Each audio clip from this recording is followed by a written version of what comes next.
Donc, mes chers collègues, nous recevons maintenant deux personnels de terrain, en l'occurrence deux proviseurs, qui exercent dans des établissements parisiens assez différents. Madame Monique Kayat, proviseur du lycée Jean de La Fontaine dans le 16e arrondissement, et Monsieur Alain Anton, proviseur de la cité scolaire Claude Monet, située dans le 13e arrondissement. Comme le bureau de la commission d'enquête l'a décidé, cette audition sera captée et diffusée en direct sur le site internet du Sénat et elle fera également l'objet d'un compte-rendu publié dans le recueil des travaux de commission. Madame Kayat, vous avez été professeure de lettres modernes avant de réussir le concours de recrutement des personnels de direction en 1989. Depuis cette date, vous avez occupé différents postes de direction en collège comme en lycée. Dans vos fonctions, vous avez participé à la mise en œuvre d'un certain nombre de projets, tels que l'élaboration d'un règlement intérieur et d'un projet d'établissement au lycée Claude Monet, ou encore à la mise en place d'études obligatoires au lycée Paul Bert dans le 14e arrondissement de Paris, dont vous nous parlerez peut-être. Depuis le 1er septembre 2009, vous êtes proviseur de la cité scolaire de La Fontaine dans le 16e arrondissement. Monsieur Anton, après avoir enseigné l'histoire et la géographie en collège et en lycée dans les académies de Versailles, d'Amiens, d'Orléans et à Rabat au Maroc, vous avez accédé au corps des personnels de direction en 1991. Depuis lors, vous avez occupé différents postes dans des établissements de région parisienne. Vous avez été nommé proviseur de la cité scolaire Claude Monet en septembre 2009. De par leurs fonctions et leur rôle hiérarchique, les personnels de direction sont en situation stratégique pour mesurer l'étendue des difficultés de l'institution scolaire et imaginer des réponses. C'est pourquoi notre commission d'enquête a souhaité recueillir votre point de vue, fondé sur un vécu concret et quotidien des réalités scolaires. Avant de vous passer la parole, le formalisme des commissions d'enquête me conduit à vous demander de prêter serment. Je suis également tenue de vous indiquer que tout faux témoignage devant notre commission serait passible des peines prévues aux articles 434-13 à 434-15 du Code pénal. En conséquence, je vous invite à prêter tour à tour serment de dire toute la vérité, rien que la vérité. Madame, levez la main droite et dites « je le jure ». Je le jure. Monsieur, levez la main droite et dites « je le jure ». Je vous remercie. Selon l'usage habituel, je vous propose de nous faire part de vos observations durant 5 à 10 minutes, après quoi notre rapporteur Jacques Grosperrin et les membres de la commission qui le souhaitent pourront vous poser leurs questions. Alors bien sûr, qui souhaite s'exprimer en premier? Allez, c'est madame. Merci. Vous avez la parole. Merci, madame. Alors, moi, je dirais qu'il y a 3 regards qu'on aurait pu penser concordants ces dernières années, et même ces dernières 20 années. Le regard de l'institution, le regard des parents, des élèves et celui des enseignants. Alors, je commencerai par l'institution, puisqu'il s'agit de parler de la République et de ses valeurs. Moi, je dirais que l'institution a dû penser que l'idée de la République était éternelle et que on n'aurait pas de décrépitude des valeurs comme on les a connues. Et puis, on était tous partis, par rapport à ma génération, d'un consensus minimal de la notion de citoyen, qui s'est un peu dégradé à partir des années 2000. L'école était un lieu protégé de la violence. On n'avait pas pensé, peut-être, que le collège unique de l'époque se délabrerait, serait peut-être un échec. On a assisté à la démission des élites culturelles et puis finalement, on s'est concentré sur la politique des exclus, ce qui était une bonne chose, mais en même temps, qui a pu, paradoxalement, mettre en panne d'intégration les jeunes Français d'origine maghrébine. On a été dans le déni. Moi, je dirais que finalement, on ne s'inquiétait pas des communautarismes. L'institution ne s'en inquiétait pas des communautarismes qui sont apparus. Bon, il y a quand même 2 moments importants de ces 20 dernières années. Il y a même un peu plus. C'est l'affaire du voile en 89, dont on pourrait éventuellement parler de la manière dont ça a été géré, mais qui a été la première faille. Et puis après, bien plus tard, les attentats de septembre 2001, qui ont aussi été une étape dans peut-être ce qu'on peut appeler par la suite un délabrement intellectuel ou une détérioration du climat. Alors, des institutions, j'entends par les établissements scolaires aussi. Alors, peut-être aussi avons-nous, on pourra en reparler par rapport au point de vue des enseignants, peut-être avons-nous aussi été un peu dans le déni par souci d'une forme d'angélisme. On n'a pas vu l'accélération des communautarismes, et puis les proviseurs de l'époque n'ont pas souhaité finalement faire de vagues. C'était très difficile d'admettre qu'on n'arrivait pas.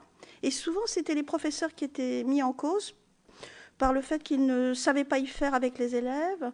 Et puis tant qu'on restait sur des menaces et pas de passage à l'acte, on n'a pas jugé toujours nécessaire de faire des conseils de discipline, par exemple. Et puis bon, progressivement, le statut de professeur n'a pas fait autorité. Alors, du point de vue des enseignants, finalement, on peut parler sans peur d'un affaiblissement quand même intellectuel devant des offensives communautaristes. On a parlé de la minute de silence du mois de janvier récent 2015, mais on a assisté à la même chose en 2001. On n'a pas prêté attention au fait que certains établissements n'avaient pas pu faire. Et à l'époque, il s'agissait de 3 minutes de silence. Aucun établissement n'a fait remonter qu'on n'a pas pu rester 3 minutes et qu'on a dû écourter les 3 minutes de silence. Alors peut-être aussi, ce qui fragilise la République, c'est pas tant les communautarismes ou l'immigration, mais c'est surtout la régression de l'égalité filles-garçons qui a été la conséquence. C'est ce qui fragilise la République quand on n'a plus cette notion d'égalité, pour moi. Et puis, l'insécurité dans les établissements est restée longtemps un ressenti et pas une réalité. C'était du ressenti. Et on a bien voulu juger un ressenti. Et puis aussi, la difficulté qu'ont eu, à partir déjà en 1994, donc bien avant, les enseignants, et en particulier les enseignants d'histoire, à enseigner ne serait-ce que la Shoah, mais pas que la Shoah, puisqu'il y avait aussi, il fallait être très précautionneux lorsqu'il s'agissait d'enseigner l'islam, et puis même le christianisme, et puis en même temps ces accélérations communautaristes avec des points un peu tendus au moment du Ramadan, au moment où certaines élèves voulaient être dispensées de natation, etc., etc. On n'a pas voulu faire état de la pression qu'il y avait dans les établissements. On a un peu isolé les chefs d'établissement qui ont dû se débrouiller. Chacun avait sa politique en fonction du pourcentage d'immigrés ou de maghrébins à l'époque. C'était, moi, je crois qu'à partir du moment où on a cautionné par déni, par non-vision des choses, une démarche culturelle qui pouvait être autant sexiste que discriminatoire, c'est là qu'on a peut-être failli à protéger la République. Qu'il y ait des problèmes au moment des apprentissages, ça s'est généralisé, ça n'était pas qu'en cours d'histoire. Et puis on a assisté aussi à des élèves, à des classes qui ont disparu, des classes où on pouvait mettre des élèves qui n'avaient pas acquis les apprentissages en même temps que les autres. Après tout, chacun peut le faire à son rythme. Mais des élèves qui peut-être n'étaient plus capables de réfléchir sur leur discours, parce que pas forcément capables de percevoir, d'avoir de l'abstraction, tout simplement, des qualités d'abstraction. Et puis les enseignants se sont trouvés aussi un peu seuls. Alors quand ils défendaient les idées, parce qu'ils ont été contestés dans leur autorité, ce qui était quand même nouveau, alors soit ils allaient jusqu'au bout de leurs propos, ils étaient taxés de partisans, ou soit ils se taisaient, mais en même temps on pouvait penser que s'ils se taisaient, c'est qu'ils étaient d'accord. Ils se sont trouvés un peu seuls, un peu démunis. Alors maintenant, l'évolution des établissements scolaires est ce qu'elle est. Alors, comment finalement, pour essayer de trouver un remède, puisqu'il faut quand même à un moment donné qu'on s'interroge sur les remèdes, moi je vois et je constate que la plupart des nouveaux professeurs, des professeurs stagiaires qui sont recalés, le sont, non pas pour leurs compétences disciplinaires ou didactiques, mais parce qu'ils ne savent pas, c'est un problème de gestion de classe. Alors peut-être qu'on devrait maintenant s'occuper de la formation plus psychologique, plus pointue des enseignants, leur apprendre à gérer des conflits, et puis se demander comment faire avec des élèves qui ne maîtrisent pas la langue, et qu'on arrête de dire que les professeurs ne savent pas s'y prendre aussi, et qu'on essaye peut-être de revenir sur ces fondamentaux que sont les transmissions et l'héritage, parce que c'est des notions qui disparaissent en même temps que l'idée qu'on se faisait de la République. Merci. Merci à vous, madame, pour cet exposé. Donc, la parole, monsieur, vous revient, bien sûr, donc, je pense avec une vision d'autres établissements, et ça permettra sûrement un complément. Je vous remercie. Ce qui me concerne, je suis un ancien prof d'histoire géo et j'ai vécu 12 ans de ma carrière de chef d'établissement en Seine-Saint-Denis. Donc, j'ai voulu vous faire un petit topo de la lente évolution depuis 20 ans de ce que j'ai vécu en Seine-Saint-Denis. Je rebondirai parfois, mais je ne m'apesantirai pas trop, puisque ma collègue vient d'en parler sur certaines formes très spéciales de dérive. Ce que je dis toujours à mes profs stagiaires, c'est l'école n'est jamais la cause du mal-être et des dysfonctionnements de la société. L'école, c'est une caisse de résonance. C'est la caisse de résonance de ce qui se passe dans les villes, dans les quartiers. Et je parlerai de ces quartiers parce que bien des fois, on revient là-dessus pudiquement sans aller au fond des choses. Quand le collège, j'ai été 4 ans principal de collège à Aulnay-sous-Bois, vous avez vu mon CV, en ZEP, zone violence, on y reviendra, en Seine-Saint-Denis, dans le fameux quartier des 3000, qui en fait s'appelait la Rose des Vents, mais que tout le monde appelait les 3000. À tel point d'ailleurs que quand j'ai quitté, une fois je dis comme ça, je suis des 3000 et tout le monde m'a regardé d'un air entendu, ça avait déteint sur moi, c'est vous dire. Quand on accueille les gamins le matin à la rentrée dans un collège aux 3000, il faut savoir ce qui s'est passé le week-end.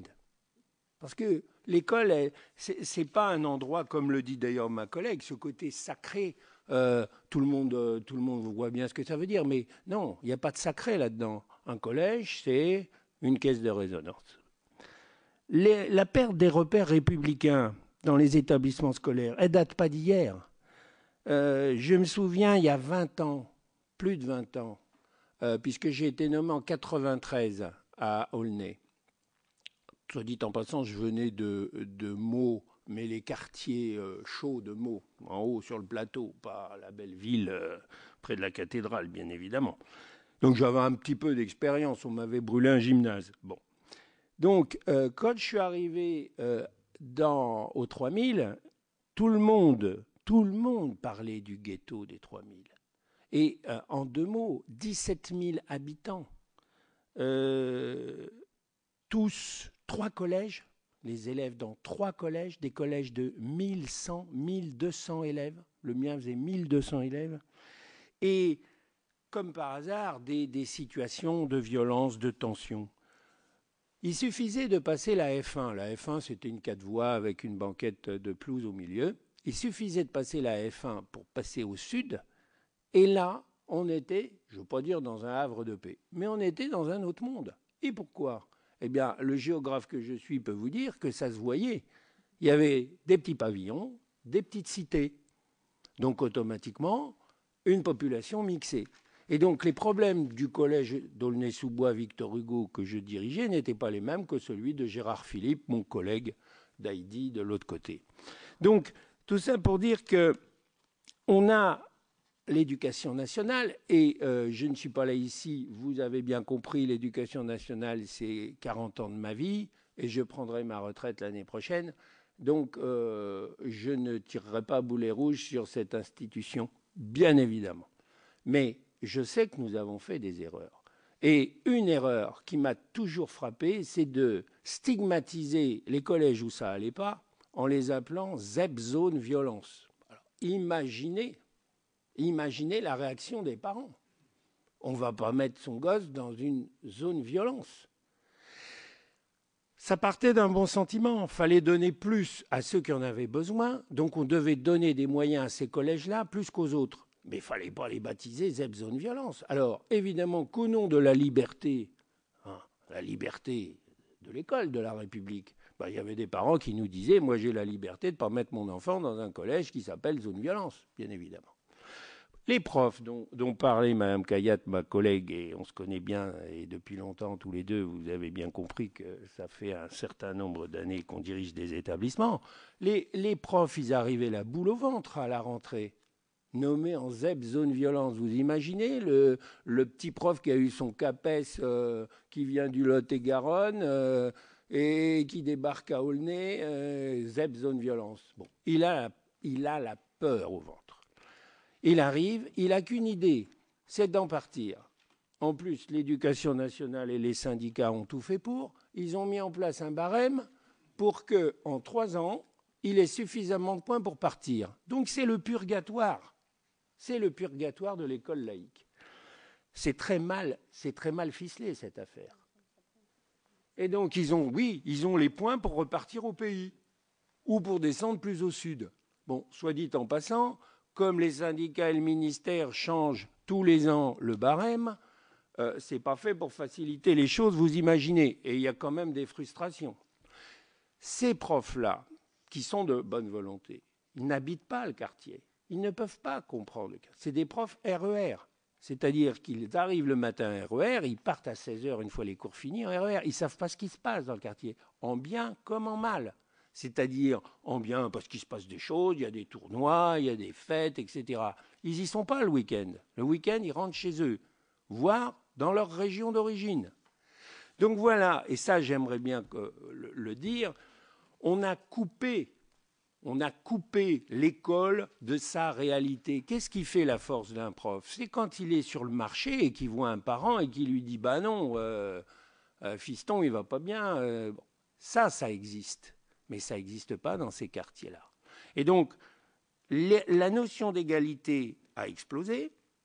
La notion de réalité de l'école sur le quartier n'existe plus. Et dans 4 ans, cet enseignant s'en va. Il a sa mute. Il a, pardonnez-moi, sa mutation. Il a sa mutation. Donc, il est remplacé. Donc, il n'y a pas de stabilité d'équipe. Et ces projets pédagogiques, parce qu'il ne faut pas se leurrer, il y en a des très beaux. Ah, là, je n'ai pas le temps de vous en parler, mais j'en ai des cartons pleins de projets qui ont été assumés. Ces projets, ils tiennent la route qu'avec des gens qui les ont tenus, qui les ont portés. Donc, les équipes, moi, je me souviens, quand j'étais dans le 93, mes équipes, elles changeaient tous les 4 ans. Ah, pas complètement, bien sûr. On avait toujours ce petit noyau d'anciens. Ah, alors, eux, ils accueillaient les nouveaux, mais ces gens-là, ils mériteraient une médaille, ils mériteraient mais une reconnaissance éternelle de l'école. Je pense à certains de mes profs qui ont fait 25 ans à Aulnay-sous-Bois, au collège. 25 ans. Et on va leur mégoter le passage à la hors-classe. Mais ça, bon, c'est autre chose. Donc, voilà, moi, ce que je vois sur cette vie de l'école. Alors, comment ces jeunes collègues arrivent à s'intégrer? Ils arrivent à s'intégrer s'ils rentrent dans des équipes. Ils rentrent dans des équipes où il y a des projets. Et la démarche de projet est essentielle. Elle est essentielle pour captiver ces élèves. C'est ces projets qui font tenir la classe. Et là où le problème va se poser, c'est qu'on change les règles du jeu. Tous les 2 ans, on change. Alors, tel projet, ben non, il ne s'appelle plus pareil, il n'a plus droit à la même subvention, il n'a plus droit à la même possibilité horaire. Là, et je le reconnais, notre ministère auquel j'appartiens, et vous avez bien compris que j'y suis fort attaché, il n'a pas imaginé tout ce qu'il fallait faire dans la durée pour pérenniser ces projets, pour tenir ces classes.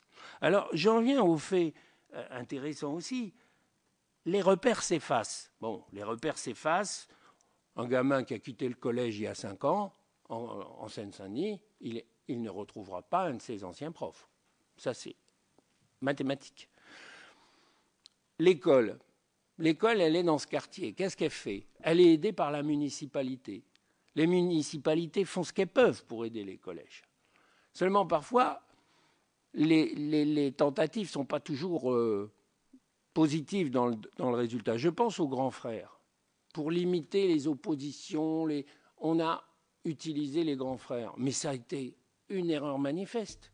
On a renforcé les communautarismes de rue, et même pas des communautarismes ethniques, des communautarismes de rue. Moi, j'avais la rue La Pérouse. Alors, dans ces quartiers-là, on a toujours des noms, ou des musiciens, ou des peintres, ou des grands découvreurs. Bon. Alors, moi, j'avais Suffren contre La Pérouse, mais c'était terrible. C'était une guerre. On met des grands frères là-dessus. Mais les grands frères, ils étaient ou de La Pérouse ou de Suffren. Mais s'ils étaient du quartier de la Croix-Rouge, c'était pire que tout. Parce que c'était des intrus. Et donc là, on voyait La Pérouse plus Suffren contre... Bon, je passe les détails. Donc, si vous voulez, les municipalités nous ont aidés dans les projets, dans la mise en place de projets. Mais le problème qui se pose, c'est que parfois, on avait des répercussions assez terribles. Et j'en viens à l'État, parce qu'il faut aussi en parler. Le commissariat avait une antenne dans mon quartier des 3000. Bon.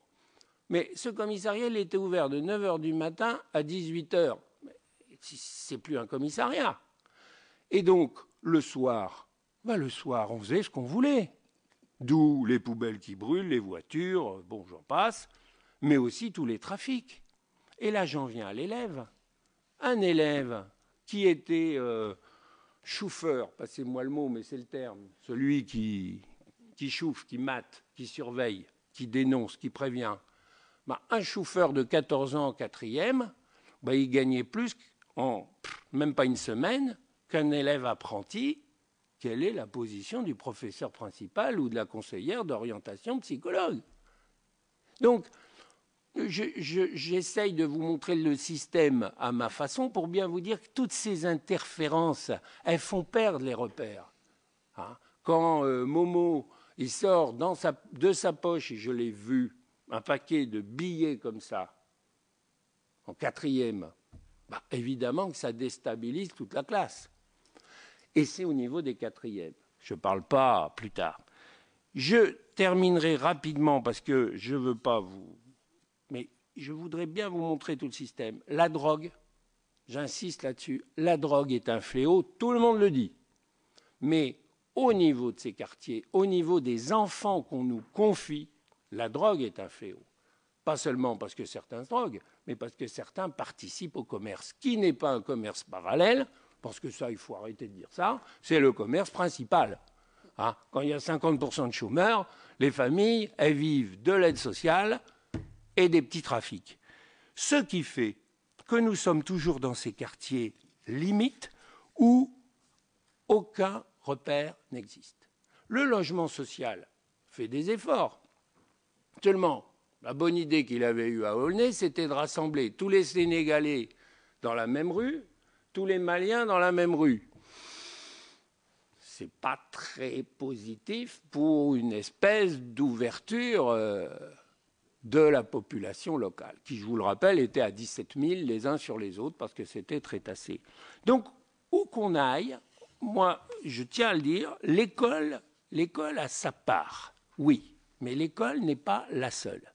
Et il y a une chose qu'il faut dire, c'est que quand on a essayé de mettre en place des réseaux avec le commissariat, j'ai fait partie du premier GTLD, le groupe de traitement de la délinquance locale, avec le procureur Moinard et mon inspecteur d'académie, qui à l'époque était Yves Botta. Et donc on avait mis ce police, justice, éducation nationale. Et parce qu'on avait eu, dans les années 94, des bombes brûlées, les voitures, même le collège avait failli brûler. Bref. Eh bien, la municipalité était avec nous, le logeur social aussi, les HLM, etc. Ça avait permis d'avancer sur un certain nombre de choses. Et quand on a demandé, ce petit groupe, je dirais, assez intelligent dans la mesure où il connaissait la situation. Quand on a demandé la reconstruction du collège qui était prévue, moi j'ai tenu un discours que le maire d'ailleurs avait soutenu à l'époque en disant il faut sortir le collège de la cité pour remettre un repère essentiel, je vais à l'école. Je ne descends pas du balcon de chez moi pour aller en classe. Et je peux vous dire que c'était fréquent chez moi. 3e étage, Momo, elle est là la prof de français, oui tu peux descendre. Il sautait de son pyjama quasiment le gamin et il descendait en classe. On avait demandé à ce que le collège soit déplacé physiquement, qu'on aille au collège, qu'on le mette en limite le long du parc Ballanger. Si Un jour, vous regardez cette région, vous verrez, il y a un très beau parc. Et il suffisait de le décaler un peu plus loin pour qu'il fasse au moins 250 mètres pour aller à l'école. Eh bien non. Et là, vous voyez, on a laissé le collège même reconstruit au même endroit. On retrouve les mêmes problèmes. Voilà. J'ai été un peu long. J'ai essayé de vous montrer, comme vous me l'aviez demandé, la vie quotidienne, et le géographe que je suis, évidemment, vous a brossé ce tableau. Ce n'est pas les cours de morale citoyenne qui vont changer les choses, je vous le dis, et je ne suis pas un pessimiste. Les profs d'histoire géo dont j'ai fait partie pendant des années ont une mauvaise habitude, c'est de laisser tomber l'instruction civique pour finir le programme d'histoire et de géographie. Moralité, l'instruction civique, c'est devenu la petite heure où on peut se permettre de finir le programme, surtout en terminale. Et la seule instruction civique qui est faite, c'est comment faire élire les délégués de la classe, mois d'octobre. C'est quand même un peu léger. Voilà, mesdames, messieurs, excusez-moi d'avoir été long, j'ai voulu vous brosser une situation. Madame, monsieur, donc merci pour cet exposé qui est très clair et très complémentaire, parce que entre la gestion des conflits et la vie au quotidien, je crois que vous avez exprimé des choses qui vont être complétées donc grâce aux questions du rapporteur, ce qui vous permettra de reprendre la parole, et des collègues qui le désirent. Merci. Nos collègues. Écoutez, merci d'avoir brossé ce tableau dont on s'imaginait, ou à travers ce qu'on peut avoir, le prisme parfois de la télé ou des médias, mais je crois que c'est important de l'avoir par justement votre expérience et votre témoignage aujourd'hui. J'ai plutôt l'impression que vous faites quand même deux métiers différents, Madame Cayat et Monsieur Anton, même si vous êtes proviseurs l'une et l'autre, parce que vous êtes dans deux milieux différents. Et mes questions sont presque anecdotiques, parce qu'on a bien compris que dans certains types d'établissements, elles peuvent trouver sens, et puis dans votre établissement, elles trouveront moins de sens, parce que vous avez bien brossé les difficultés qui ne sont pas simplement réglées dans le cadre de l'école, mais qui seront surtout réglées dans le cadre d'un fonctionnement collégial dans la société. Vous avez parlé des bailleurs sociaux, vous avez parlé de différents types d'aides ou d'autres personnes qui interviennent au quotidien. Je crois que ça, c'est important. Moi, je voudrais vous remercier. Je pense que vous êtes l'un et l'autre en fin de carrière, mais d'avoir justement eu cette liberté de vous exprimer. Alors, j'ai trois questions. Je ne serai pas très long parce que je pense que mes collègues ont envie d'en poser également, et j'espère qu'ils ne couperont pas ce que vous avez dit. Mais la première question, c'est vraiment voir l'évolution de vos établissements sur les, allez, on va dire 5 dernières années ou 10 dernières années, au niveau des comportements des élèves. Est-ce que vous sentez qu'il y a une accélération par rapport à cela? Et dans cette question-là, on nous a souvent dit que les chefs d'établissement parfois hésitaient à...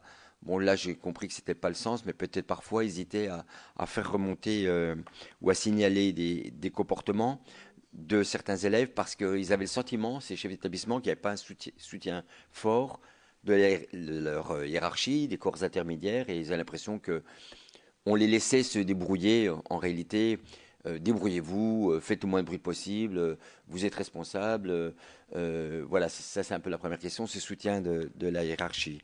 La deuxième question, on le sait tous, nous ici, qu'il y a ce qu'on appelle un effet chef. Et en fonction du chef d'établissement, les choses souvent vont mieux ou vont moins bien. Mais s'il y avait quelques mesures très simples qu'un chef d'établissement pourrait proposer, ou afin qu'il puisse assumer pleinement son rôle, quelle serait-elle? C'est ma deuxième question. Et puis la troisième, parce que je ne veux pas être long, parce qu'il y a beaucoup de sénateurs qui sont là et qui sont présents aujourd'hui, et nous les en remercions avec Madame la Présidente.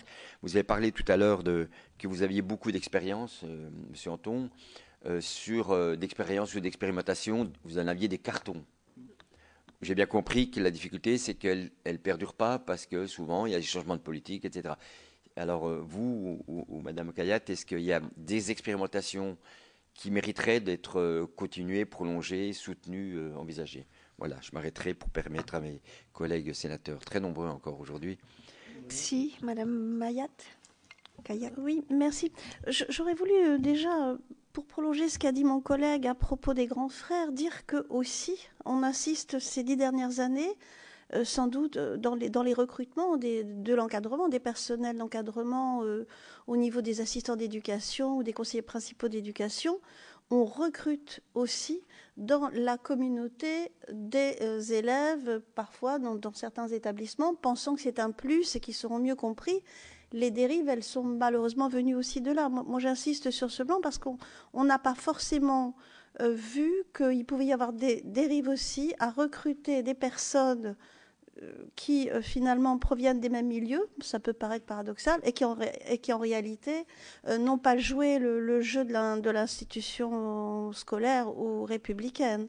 Et puis je voulais ajouter qu'on a, dans les années 80, 90 surtout, titularisé à tour de bras des enseignants qui n'avaient même pas eu de parcours universitaire, donc qui n'étaient pas formés, qui ne savaient même pas ce qu'était un établissement scolaire parce qu'on avait besoin d'eux.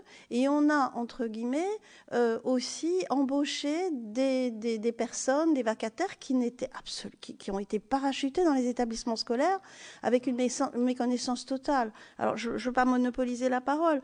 Mon collègue peut parler d'expérimentation. Alors, oui, pendant un certain nombre d'années, les chefs d'établissement ont été assez frileux pour remonter les événements qui se produisaient dans les établissements, parce que d'abord, il y avait ce côté d'avoir peur d'être taxé finalement de chefs d'établissement qui ne savaient pas y faire, en même temps de mettre des enseignants en difficulté, parce que eux non plus, on disait que finalement, s'il y avait tous ces problèmes-là, c'est que les enseignants ne savaient pas y faire. Alors, les choses ont un peu évolué, donc je mets un bémol. C'est plus facile aujourd'hui, les choses ont évolué, la hiérarchie aussi, et puis la prise de conscience des problèmes ont fait que les chefs d'établissement se sont sentis davantage en confiance. Alors il faut aussi remettre les choses. Voilà, je ne vais peut-être pas trop... Merci Madame Cayat. Monsieur Antou. Alors, juste un petit point quand même. Comme tous les enseignants dont je parlais tout à l'heure, je ne suis plus dans la zone sensible. Je suis maintenant à Claude Monet où je coule mes dernières années heureuses.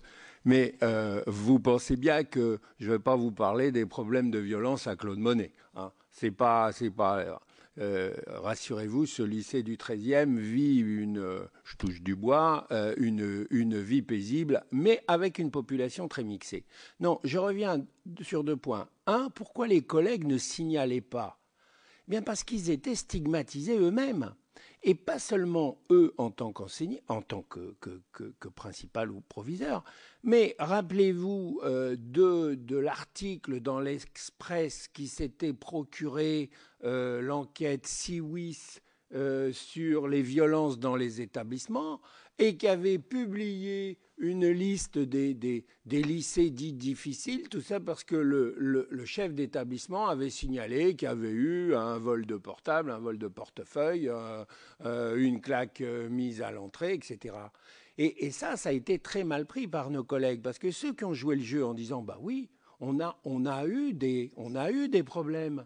On a pu avoir une bagarre. Vous savez, les lycées sont tous très différents. Quand vous avez un gros lycée technique, et ça m'est arrivé dans ma carrière, vous avez quand même des garçons, c'est des gros bras. Ils ne règlent pas ça avec des poèmes. Hein. Ça se frite. Quand vous avez les STI électrotech contre les STI électroniques, vaut mieux instituer un match de rugby. Donc, on a eu là des collègues qui ont été très frileux en se disant « mais je fais mon boulot en toute honnêteté, je signale et paf, ça apparaît dans l'Express. Alors après, les parents d'élèves, c'est un lycée difficile, il y a eu je ne sais combien de violences. » Ça, c'est pour répondre à ce point. Donc, méfiance des collègues. L'autre point sur les expériences. Le problème des expériences, c'est que les expériences pédagogiques intéressantes qui diminuent la pression, on les connaît, on sait faire. Il faut aussi pouvoir faire. Et pour pouvoir faire, il faut avoir son équipe, c'est-à-dire sa quinzaine, vingtaine de profs qui sont prêts à dire toujours oui, et il y en a, hein, Dieu merci. De toute façon, on vit dans le tiers. Un tiers qui veulent faire des choses, quelle que soit la réforme. Je ne m'appesantirai pas là-dessus. Mais quelle que soit la réforme, il y a un tiers des profs qui feront toujours bien et qui feront quelque chose. Il y a un tiers qui suivra parce qu'ils n'osent pas aller en avant, mais ils aiment bien quand même bouger. Et puis il y a un tiers qui dira de toute façon c'est non. Bon, en plus ils auront la bénédiction de leur syndicat. Donc, de ce côté-là, ils seront tranquilles. Mais je suis venu pour parler vrai. Hein. Donc, c'est comme ça que je viens. Donc, de toute façon, il faut le dire, le tiers qui veut rien faire aura l'appui de son syndicat. Et donc, il pourra tranquillement afficher que ça ne vaut rien. Alors, ça me fait un peu rire comme prof d'histoire. J'ai débuté avec la réforme Abi. Vous vous souvenez peut-être. La réforme Abi qui était quand même celle qui a créé le collège unique.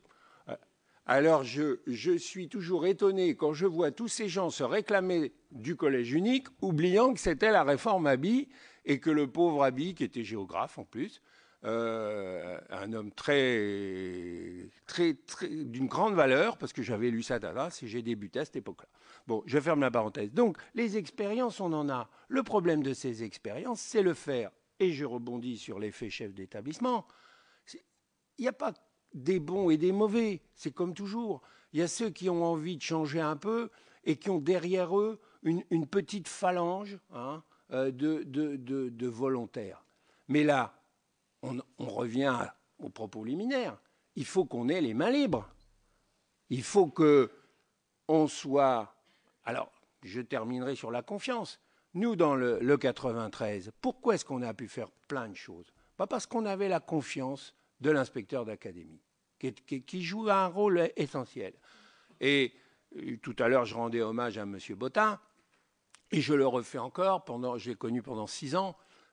Il est évident que l'inspecteur d'académie, quand il vous dit « c'est OK, je vous suis », ça change les choses. Et là, je pense que les expériences, après, il faut en faire partager l'expérience en toute bonne foi et dire bah là ça a marché, là ça n'a pas marché, parce qu'il y en a ça ne marche pas. Mais à la limite, une expérience qui ne marche pas est utile pour la suite de notre pédagogie. Et donc c'est là l'effet chef d'établissement.